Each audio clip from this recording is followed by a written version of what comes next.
শিলিগুড়িতে এবিভিপির বিক্ষোভ, কলেজে ভর্তি প্রক্রিয়া দ্রুত শুরু করার দাবি। বৃহস্পতিবার বিকেলে এবিভিপি শিলিগুড়ি মহানগরের ডাকে বিক্ষোভ প্রতিবাদ কর্মসূচি অনুষ্ঠিত হয়। সোনালী স্বপ্ন সম্ভার, আধুনিক ডিজাইনের অলংকার, শিলিগুড়ির রত্ন ভান্ডার জুয়েলার্স, ফালাকাটা, মালবাজার, আলিপুরদুয়ার, ধূপগুড়ি ও শিলিগুড়ির হিলকাট রোড ও সিটি সেন্টারে। সংগঠনের দাবি, বর্তমানে পশ্চিমবঙ্গের সরকারি কলেজগুলোতে অবিলম্বে ভর্তি প্রক্রিয়া শুরু করতে হবে। বিক্ষোভকারীদের অভিযোগ, দীর্ঘ সময় পেরিয়ে গেলেও কলেজে ভর্তি শুরু না হওয়ায় হাজার হাজার ছাত্রছাত্রী সমস্যায় পড়ছেন। তাদের ভবিষ্যৎ নিয়ে অনিশ্চয়তা তৈরি হয়েছে। তাই দ্রুত ভর্তি প্রক্রিয়া চালু করার দাবিতে এদিন তারা রাস্তায় নামেন। এবিভিপি নেতৃত্বের অভিযোগ, সরকার ইচ্ছাকৃতভাবে ভর্তি প্রক্রিয়া বিলম্বিত করছে। এর ফলে ছাত্র সমাজ ভীষণভাবে ক্ষতিগ্রস্ত হচ্ছে। এদিনের বিক্ষোভ কর্মসূচিতে উপস্থিত ছিলেন এবিভিপির একাধিক নেতাকর্মী। পুলিশের নজরদারিতে শান্তিপূর্ণভাবে কর্মসূচি শেষ হয়। প্রকাশ 3 মাস হয়ে গেছে, এখন পর্যন্ত কলেজ বিশ্ববিদ্যালয়ে ছাত্রছাত্রীদের ভর্তি প্রক্রিয়া পুরোপুরি বন্ধ। হঠাৎ করে আমরা দেখতে পারলাম যে মেডিকেল কলেজের ভর্তি প্রক্রিয়া চলছিল, তাও বন্ধ হয়ে গেল অনির্দিষ্টকালের জন্য।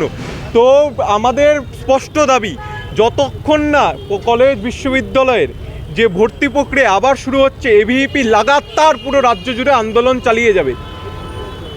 তবে ছাত্র যুব সভাপতি জয়ব্রত মুখোপাধ্যায় তো বলছেন একটা হাইকোর্টে একটা কোনো কিছুর মামলা চলছে। দেখুন, মামলার জন্য নাকি ভর্তি প্রক্রিয়া বন্ধ রয়েছে, খুব তাড়াতাড়ি নাকি সেই সমস্যা মিটে যাবে। বিষয়ে কি বলবেন? দেখুন, আমি তো বললাম, মুখ্যমন্ত্রী নিজের রাজনৈতিক স্বার্থ চরিতার্থ করার জন্য যে হাইকোর্টে করা যে মামলা, তাকে এই ভর্তি প্রক্রিয়ার সাথে জড়িত করে ভর্তি প্রক্রিয়া বন্ধ করে দিয়েছে। সাধারণ ছাত্রছাত্রীদের যে ভবিষ্যৎ, তা তিনি অন্ধকারের দিকে ঠেলে দিয়েছে। এই যে ছাত্রদের জীবন, তা নিয়ে এই যে রাজনীতি তিনি খেলছেন, এর বিরুদ্ধে আমরা আন্দোলন করছি আজকে। অনিকেত দে সরকার, এবিভিপি শিলিগুড়ি মহানগর সম্পাদক।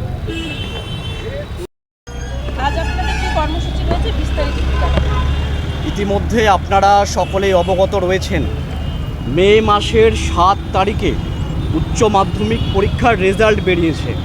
আজকে 3 মাস অতিক্রান্ত, এখন পর্যন্ত যারা পরীক্ষায় উত্তীর্ণ হয়েছে এরকম 4 লক্ষ ছাত্রছাত্রীর ওপরে তারা আজকে ভর্তি হতে পারছে না।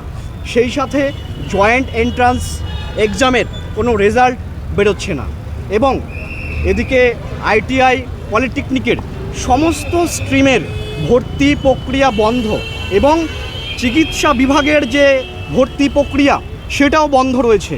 এমত অবস্থায় সারা বাংলার ছাত্রছাত্রী তারা দিশেহারা।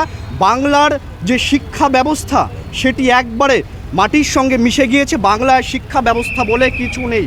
আজকে আমরা দেখতে পাচ্ছি যারা সাধারণ ছাত্রছাত্রী এবং যারা আর্থিক দিক থেকে পিছিয়ে পড়া দুস্থ মেধাবী ছাত্রছাত্রী, তাদের বাধ্য হয়ে বাংলার বাইরে যেতে হচ্ছে, এবং চিকিৎসার জন্য যে ভর্তির যে প্রক্রিয়া সেটাও বন্ধ রয়েছে। আগামীতে সারা বাংলার যারা সাধারণ মানুষজন তারা চিকিৎসা করবার জন্য কোথায় যাবে? সবাই তো আর অভিষেক বন্দ্যোপাধ্যায়ের মতো পিঁপড়ায় কাটলে পরে বাইরে আমেরিকায় চিকিৎসা করতে যেতে হবে, সেরকম সবার তো আর পরিস্থিতি নেই। তাই আমরা এই সমস্ত ইস্যু নিয়ে আমরা চাই দ্রুত যারা সাধারণ ছাত্রছাত্রী তাদের ভর্তির প্রক্রিয়া পুনরায় শুরু হোক, এবং আমরা যে শুধু প্রতিবাদ করার জন্য রাস্তায় নেমেছি সেটাও নয়, আমরা চাইছি এর পার্মানেন্ট সুবিধা একটা সমাধান হোক। তার জন্য আমরা রাজ্যপালের কাছেও আমরা চিঠি লিখেছি, এবং কেন্দ্রীয় যিনি শিক্ষামন্ত্রী ধর্মেন্দ্র প্রসাদ, আমরা তারও কাছে চিঠি লিখেছি। আমরা সমস্ত যে ইস্যু সেগুলো জানিয়ে আমরা কিন্তু তার কাছেও আমরা চিঠি লিখেছি। আপনার নাম? দীপ্ত দে, রাজ্য সম্পাদক, এবিভিপি। শিলিগুড়ি থেকে সোনাই চৌধুরীর রিপোর্ট, 3NI নিউজ বাংলা।